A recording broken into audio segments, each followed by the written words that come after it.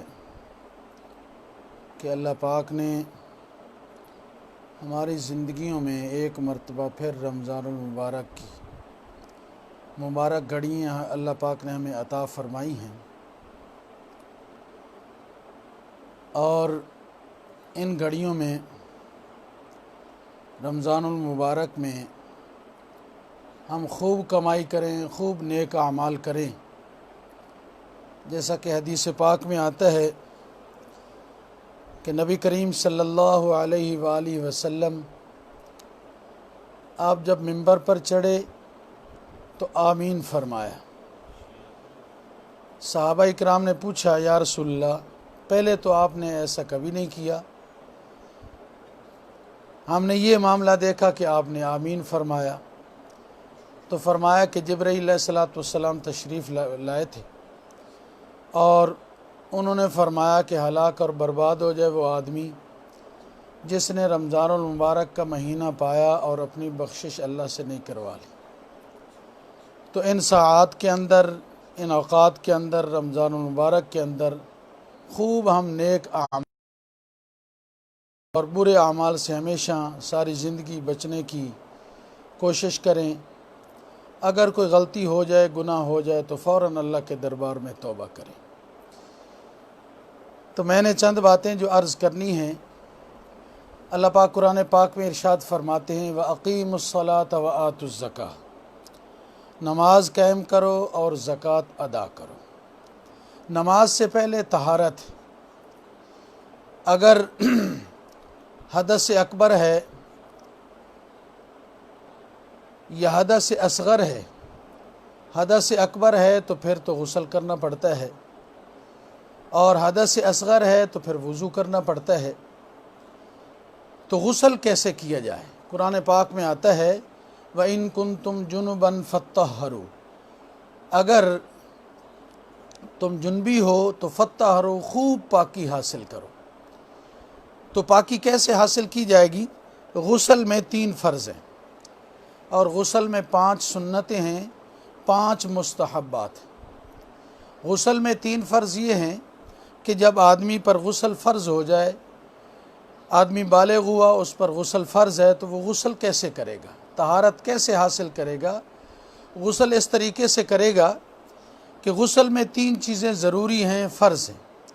Number 1 गले तक पानी पहुँचाना, नंबर 2 नाक की नरम हड्डी तक पानी पहुँचाना और नंबर 3 पूरे जिस्म को इस तरीके से धोना कि बाल बराबर भी जगह खुश्क न रह जाए। अगर इतनी ये जगह भी खुश्क रह गई तो आदमी उसी तरह नापाक है जिस तरह पहले नापाक। तो इस वजह से ये 3 फ़र्ज़ हैं। पहला फ़र्ज़ गले तक पानी पहुँचाना, नंबर 2 नाक की नरम हड्डी तक पानी पहुँचाना, नंबर 3 पूरे जिस्म को इस तरीके से धोना कि बाल बराबर भी जगह खुश्क न रह जाए। और गुस्ल में 5 सुन्नतें। पहली सुन्नत है पाक होने की नीयत करना और दूसरी सुन्नत है अपने हाथों को धोना और तीसरी सुन्नत है इस्तिंजा करना।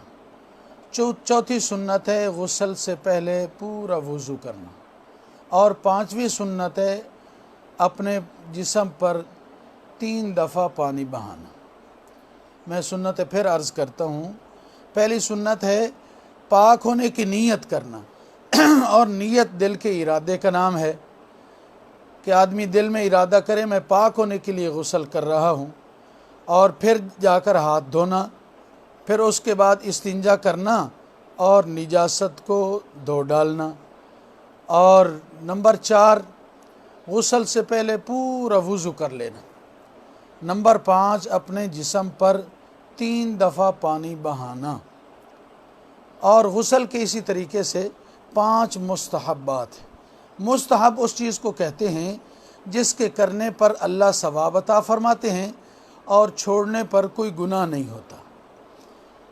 5 मुस्तहब्बात हैं। सबसे पहले अपने सर पे पानी डालना, एक मुस्तहब है। दूसरा मुस्तहब है अपने दाएं कंधे पे पानी डालना। तीसरा मुस्तहब है अपने बाएं कंधे पे पानी डालना और चौथा मुस्तहब है अपने जिस्म को मलना और 5वां मुस्तहब है लगातार गुस्ल करना। ये चीज़ें मैंने अलग अलग बता दी। 3 फ़र्ज़ मैंने अर्ज़ किए कि गुस्ल में 3 फ़र्ज़ हैं, 5 सुन्नतें हैं और 5 मुस्तहब्बात। अब मैं इनको जोड़ता हूँ। पहले तो अलग अलग सारी बातें आपको बताए, जुज़ियात आपको अलग अलग बताई। अब गुस्ल किस तरह करना है? सबसे पहले तो आदमी पर गुस्ल फ़र्ज़ है तो पाक होने की नीयत करे, एक सुन्नत पर अमल हो गया। फिर उसके बाद जाकर अपने हाथों को धोए कि आका पाक सल्लल्लाहु अलैहि वसल्लम का मुबारक इरशाद है ऐन बातत यदुहु, तुझे क्या पता कि तेरे हाथ ने रात कहाँ गुजारी। तो इस वजह से बाज़ात निजासत लग जाती है हाथ पर भी और आदमी जाके हाथ धोए। फिर उसके बाद जाकर इस्तिंजा करे। जहाँ निजासत लगी है तो फिर उसको धो डाले, साफ़ कर दे उसको। ये 3 सुन्नतें अदा हो गई। अब चौथी सुन्नत है गुस्ल से पहले पूरा वज़ू करना।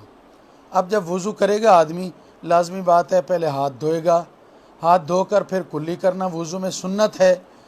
लेकिन क्योंकि हम गुस्ल कर रहे हैं इस वजह से बड़ी कुल्ली कर ले रहे हैं, गरारा कर लेंगे और गले तक पानी पहुंचा लेंगे।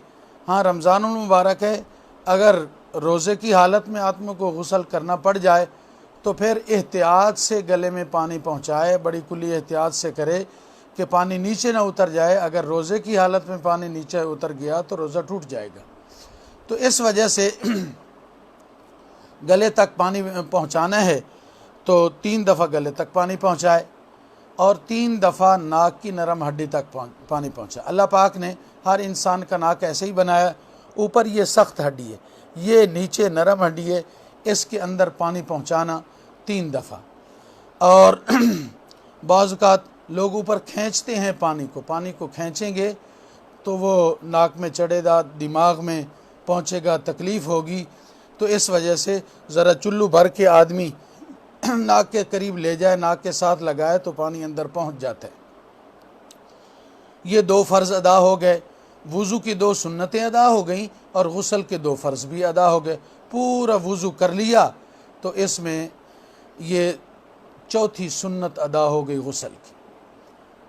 अब एक फ़र्ज़ बाकी है, अपने जिस्म पर, पूरे जिस्म पर पानी इस तरीके से बहाना कि बाल के बराबर भी जगह खुश्क न रह जाए। तो इसमें यह है कि अब मुस्तहब को ले आओ, पहले आदमी सर पे पानी डाले, फिर दाएं कंधे पे डाले, फिर बाएं कंधे पे डाले, 3 मुस्तहब भी अदा हो गए। फिर पूरे जिस्म पर पानी अच्छे तरीके से डाल ले तो ये तीसरा फ़र्ज़ अदा हो जाएगा। और हम गुस्ल करते हैं, जब नहाते हैं तो साबन भी लगाते हैं, साबन को मलते भी हैं, तो ये जिस्म को मलेगा तो उसका चौथा मुस्तहब अदा हो जाएगा। तो लगातार तो गुस्ल कर ही रहा है तो 1 मरतबा पानी डालना फ़र्ज़ और 2 मरतबा और पानी डाल ले तो ये उसकी 5वीं सुन्नत भी अदा हो जाएगी। और लगातार गुस्ल कर रहा है, 5 मुस्तहब भी अदा हो गए और 3 फ़र्ज़ भी अदा हो गए। इस तरह तो फरमाया व इन कुंतुम जुनुबन फत्तहरू, अगर तुम जुनबी हो तो खूब पाकी हासिल करो। हदस अकबर है तो इस वजह से गुस्ल करेंगे। अब हदस असगर है यानी आदमी बेवुज़ू हो गया तो वुज़ू में वुज़ू करने का क्या तरीका है? वुज़ू में 4 फ़र्ज़ हैं, वुज़ू में 4 फ़र्ज़ हैं, वुज़ू में 13 सुन्नतें हैं, वुज़ू के 5 मुस्तहब्बात हैं और वुज़ू के 5 मकरूहात हैं और 8 चीज़ों से वुज़ू टूट जाता है। 8 चीज़ों से वुज़ू टूट जाता है। तो वुज़ू में फ़र्ज़ कितने हैं? 4।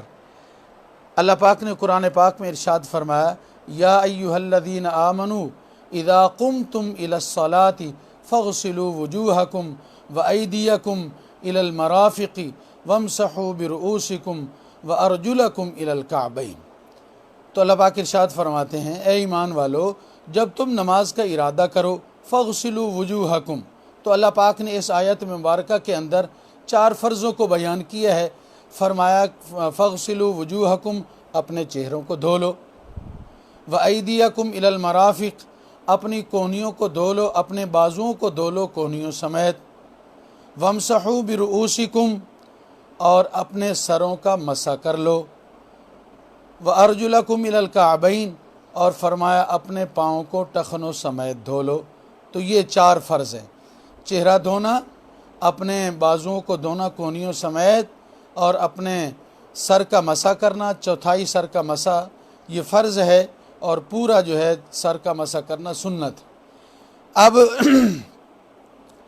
चौथा फ़र्ज़ है वुज़ू का अपने पाँव को टखनों समेत धोना। तो अब वुज़ू के 13 सुन्नतें।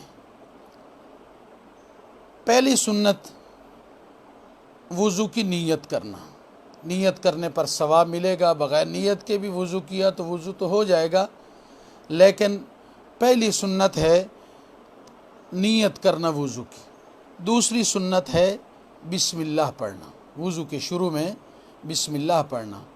और एक सुन्नत है, तीसरी सुन्नत है मिसवाक करना, और चौथी सुन्नत है दोनों हाथों को घुटनों तक धोना। ये मोर्चे, ये घुट जो है यहाँ तक अपने हाथों को धोना। ये 4 सुन्नतें होगी। और 5वीं सुन्नत है 3 मरतबा कुली करना, और 6ठी सुन्नत है 3 मरतबा नाक में पानी चढ़ाना।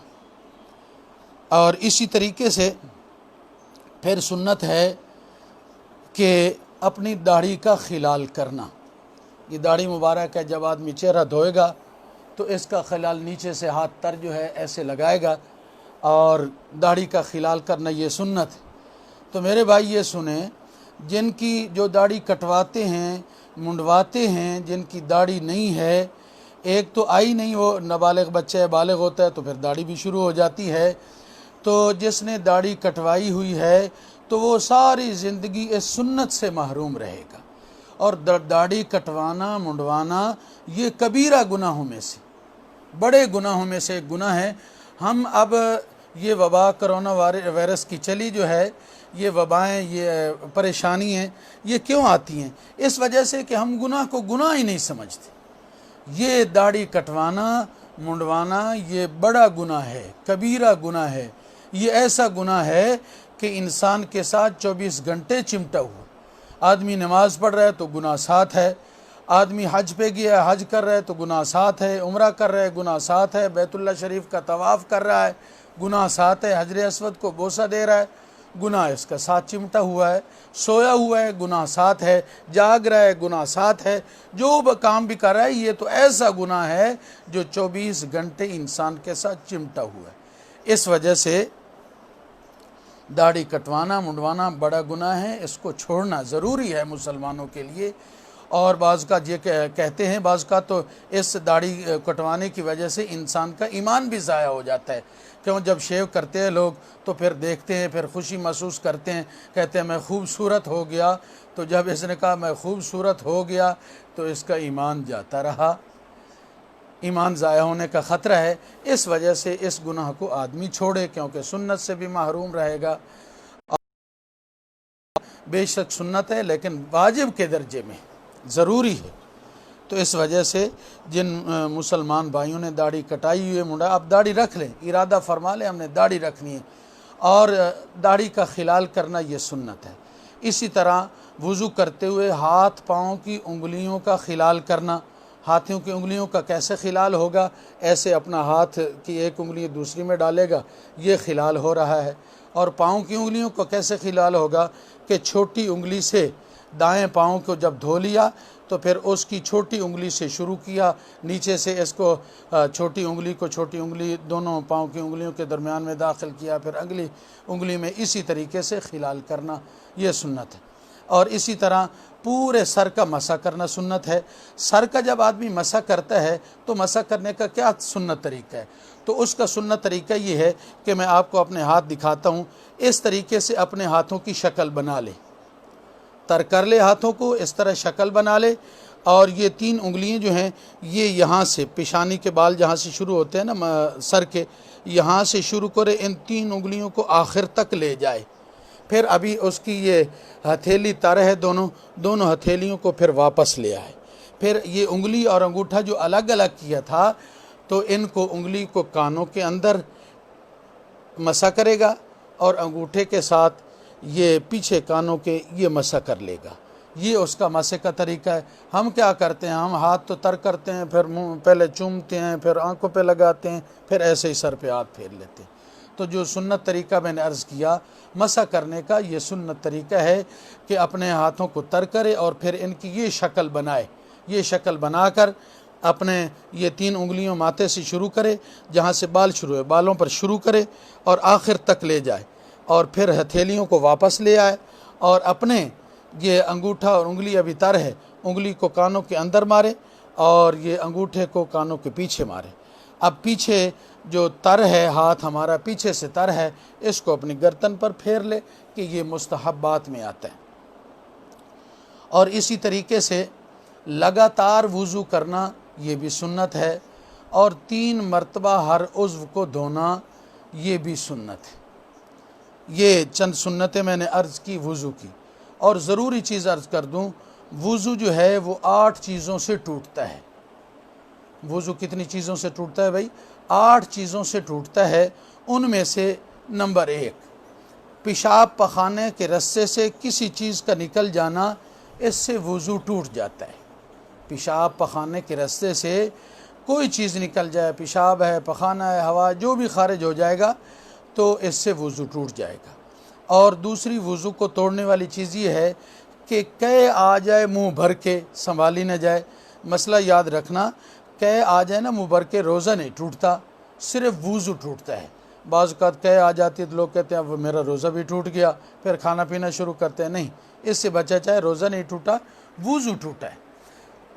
और तीसरी चीज़ जिससे वज़ू टूट जाता है, जिस्म, इंसान के जिस्म के किसी हिस्से से खून या पीप निकल कर आगे चल पड़े तो इससे वज़ू टूट जाता है।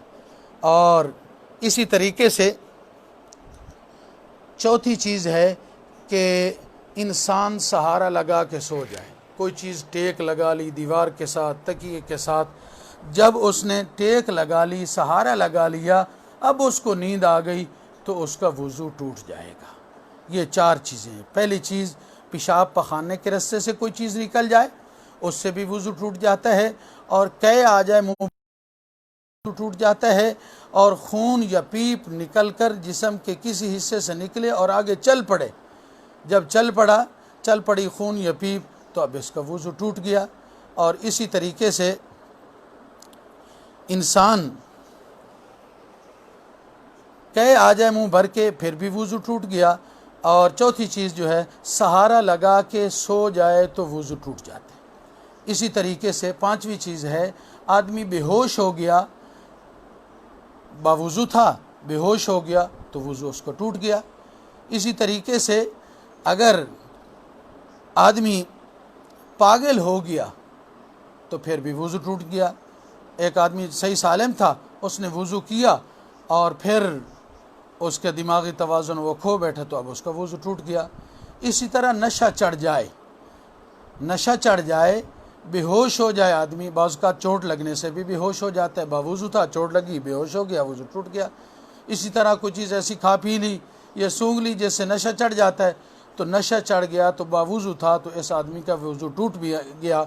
और 8वीं चीज़ वो है, बालिग मर्द औरत का रकू सजदे वाली नमाज में कहका लगा के हंसना, इससे भी वज़ू टूट जाता है। नमाज भी टूट जाती है और वज़ू भी टूट जाता है। बालिग मर्द औरत का, ये शर्तें हैं इसके साथ, जो 8वीं चीज़ है ना, इसके साथ 2 शर्तें हैं। पहली शर्त है बालिग हो, मर्द हो या औरत हो। और दूसरी चीज़ ये है कि रकू सजदे वाली नमाज में कहका लगा के हंसा, रकू सजदे वाली नमाज में हंसा भी कहका लगा के, तो इसकी नमाज भी टूट गई, वज़ू भी टूट गया। तो इन 8 चीज़ों से वज़ू टूट जाता है। फिर मैं अर्ज़ करता हूँ, पहली चीज़ है पेशाब पखाने के रास्ते से किसी चीज़ का निकल जाना, इससे भी वज़ू टूट जाता है। और इसी तरीके से खून या पीप निकल कर बह पड़े तो उससे भी वज़ू टूट जाता है। कै आ जाए मुंह भर के, उससे भी वज़ू टूट जाता है। और सहारा लगा के आदमी सो जाए तो उससे भी वज़ू टूट जाता है। एक आदमी बैठा बैठा सो गया लेकिन सहारा नहीं लगाया तो उसका वज़ू नहीं टूटा। बाज़ औक़ात ऐसा भी होता है कि लोग अत्तहियात में बैठे, अब नींद आ गई उनको, और इससे वज़ू नहीं टूटेगा। सहारा लगाएगा तो फिर वज़ू टूटेगा। और 5वीं चीज़ है, बेहोश हो जाए आदमी, वज़ू टूट जाएगा। नशा चढ़ जाए, वज़ू टूट जाएगा। पागल हो जाए, वज़ू टूट जाएगा। और रकू सजदे वाली नमाज में बालिग मर्द औरत का कहका लगा के हंसने से भी वज़ू टूट जाएगा। तो ये हदस अकबर हो तो वज़ू, हदस असग़र हो तो वज़ू करना पड़ता है, और हदस अकबर हो तो फिर गुस्ल करना पड़ता है। अब आते हैं नमाज की तरफ। अल्लाह पाक इरशाद फरमाते हैं, व अक़ीमुस्सलाता व आतुज़्ज़काता वरकऊ मअर राकिईन। नमाज के मैं कुछ मसाइल अर्ज़ करता हूँ, पहले इजमाली तौर पर, फिर इसकी मैं तफसील बात अर्ज़ करूँगा। नमाज में 13 फ़र्ज़ हैं, नमाज में 13 फ़र्ज़ हैं। नमाज के 14 वाजिबात हैं, नमाज की 21 सुन्नतें हैं, नमाज के 29 मकरूहात हैं। और नमाज के मुफसदात 18 हैं, यानी 18 चीज़ों से नमाज टूट जाती है। वुज़ू मैंने अर्ज़ किया था कि 8 चीज़ों से टूटता है और नमाज 18 चीज़ों से टूट जाती है। और इसी तरीके से नमाज के 5 मुस्तहब्बात, और ये सारे जो कुरान पाक में, इन सब के दलाइल कुरान पाक में और हदीस पाक में मौजूद हैं। और फ़िक़ह की किताबों में बितरतीब हिदाया उठा लें या फ़िक़ह की कोई किताब उठा लें तो उसमें साथ साथ दलाइल भी ज़िक्र है। ये जो 13 फ़र्ज़ हैं उसमें कुछ शराइत हैं और कुछ अरकान हैं, इन सब को मिलाकर फ़राइज़ नमाज कह दिया जाता है। तो फरमाया कि पहली शर्त जगह का पाक होना, जिस जगह आदमी नमाज पढ़ रहा है उस जगह का पाक होना। नंबर 2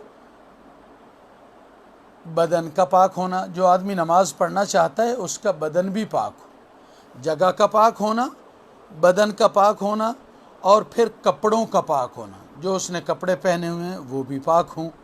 जगह पाक हो, बदन पाक हो, कपड़े पाक हों। और कपड़े जो है ये कपड़े पाक हों। और चौथी चीज़ है सतर का छुपाना। सतर कितनी है?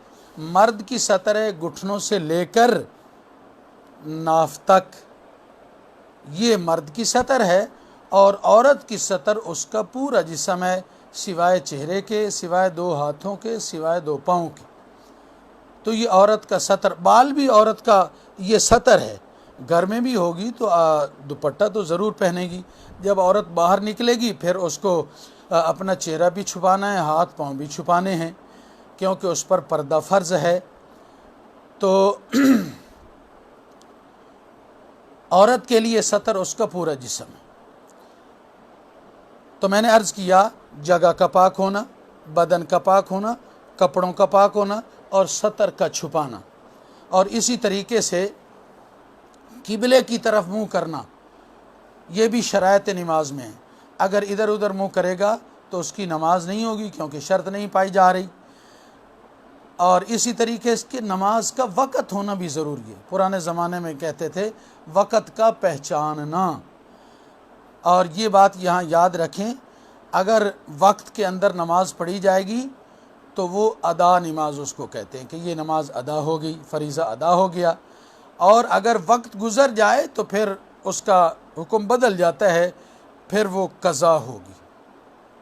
और वक्त शुरू नहीं हुआ तो फिर वो नमाज होगी नहीं सिरे से। इस वजह से इस बात मामले में भी बड़ी एहतियात की ज़रूरत है कि लोग बाज़ औक़ात वक़्त से पहले पढ़ लेते हैं ना, तो नमाज सिरे से नहीं होगी। तो नमाज के लिए वक़्त का पहचानना, वक़्त का होना ज़रूरी है। मिसाल के तौर पे अब हमने सुबह की नमाज़ पढ़ी है और जब सुबह की नमाज सूरज निकल आया तो अब सुबह की नमाज का वक्त ख़त्म हो गया। मिसाल के तौर पर मैं अगर ज़ोहर की नमाज़ पढ़ लेता हूँ अभी तो मेरी नमाज नहीं होगी। 2 दफ़ा पढ़ लूँ फिर भी नहीं होगी, लाख दफ़ा पढ़ लूँ फिर भी नहीं होगी। क्यों? कि अभी वक्त नहीं शुरू हुआ। वक्त शुरू होगा जब ज़ोहर का वक्त आएगा तो फिर ज़ोहर की नमाज होगी। और वक्त से पहले नमाज होती नहीं और वक्त के अंदर नमाज अदा होती है। वक्त गुज़र जाए तो नमाज कज़ा होती है। और ये मसला भी जहन में आ गया तो मैं अर्ज़ कर दूँ, कुछ ऐसे फ़राइज़ हैं जो अल्लाह ने फ़राइज़ मुकर्रर फरमाए हैं। नमाज है, रोज़ा है, हज है, ज़कात है। ये जितने फ़राइज़ हैं इनकी माफ़ी नहीं होगी। कि एक हम तो ऐसा करते हैं ना, चलो भाई मैंने नमाज़ें नहीं पढ़ी, मैं उम्रे पे चला गया कि हज पे चला गया, मैं तौबा कर लेता हूँ, ये नमाज माफ़ नहीं होगी। जिस तरह हकूक़ुल इबाद माफ़ नहीं होते, इसी तरह वो हकूक़ुल्लाह जो अल्लाह ने फ़र्ज़ फरमाए हैं वो भी कभी माफ़ नहीं होते, उनको कज़ा करना पड़ती है। कई सालों की ज़कात नहीं दी तो उसको देनी पड़ेगी, किया तो उसको हज करना पड़ेगा। रोज़े रमज़ान के जितने छोड़े थे वो सारे के सारे कज़ा करने पड़ेंगे। और नमाज़ें जितनी ज़िंदगी की छूट गई वो सारी की सारी कज़ा करनी पड़ेंगी, फिर काम बनेगा। और नमाज एक अहम इबादत है और क़यामत वाले दिन सबसे पहले हदीस पाक में आता है जो अल्लाह पाक ने हिसाब लेना है ना, वो नमाज का हिसाब लेना है। और हदीस पाक में आता है नमाज के अंदर इंसान कामयाब हो गया तो दूसरे आमाल में भी अल्लाह के फ़ज़ल से कामयाब हो जाएगा। अगर नमाज के अंदर फंस गया तो दूसरे आमाल के अंदर भी फंस जाएगा। एक हदीस पाक में आता है कि अल्लाह पाक इरशाद फरमाएंगे, जब नमाज़ें कम होगी, मेरे बंदे के खाते में देखो कुछ नफल हैं, अब नफल उनसे नमाज़ों को पूरा किया जाएगा। ये तादाद तो अल्लाह को मालूम है, लेकिन हदीस पाक के सियाक़ व सबाक़ से महसूस होता है। जिस तरह रमज़ान मुबारक में आदमी एक फ़र्ज़ पढ़ता है तो अल्लाह 70 फ़र्ज़ों का सवाब देता है, तो ऐसा होगा कि 70 नफल होंगे तो एक फ़र्ज़ बनेगा, ये 40 नफल होंगे तो एक फ़र्ज़ बनेगा। इस वजह से बाज़ लोग कहते हैं नहीं हम फ़र्ज़ ही पूरे कर लें तो बड़ी बात है। नहीं भाई, फ़र्ज़ों के साथ नफलों का भी ज़ख़ीरा इंसान को रखना चाहिए। अगर खुदा न खास्ता क़यामत वाले दिन कुछ कमी पेशी आए तो फिर आदमी की ये कमी पेशी अल्लाह पाक ये नफलों से पूरी फरमा दें।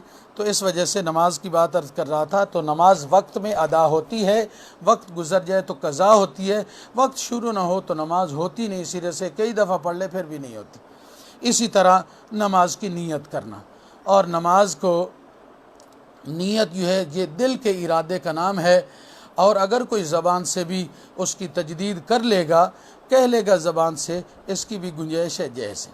इसी तरह तकबीर तहरीमा कहना और क़ियाम करना नमाज के अंदर, ये भी फ़र्ज़ है।